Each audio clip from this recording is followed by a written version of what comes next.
Good morning. It's good to be with you. Thank you for joining me. We're talking about, are you big or are you small in God's sight, in your own sight too?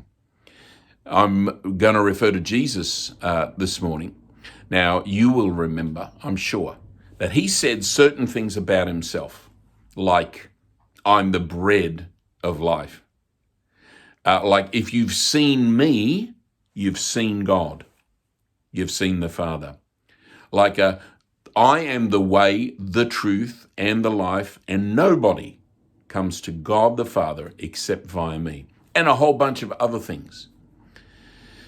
Now, that doesn't sound like a person with a small view of themselves to me. In fact, if you just practiced walking around your house saying something like that, you'd probably surprise yourself, and if anyone else heard you, they'd be a little surprised too, I'm sure.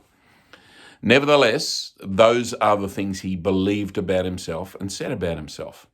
Now, you may well come back and say, well, he was Jesus. He was the Son of God, of course, and so I'm not the Son of God. And you'd be right. But you are some things that God said you are.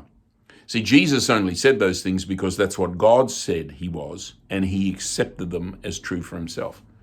So God said, for instance, that you have been sent by God into the world. That's a fact. That you are a messenger and a representative of God. That you have been chosen personally by God. That you have been anointed by God. That when you speak on behalf of God. That you have been chosen, selected, and loved by God.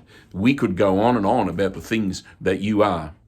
But until you accept that what he said about you is really what you're going to say about you, you'll end up stuck in this kind of small-minded Christianity, which I don't think is what Jesus endorsed or pleases him at all.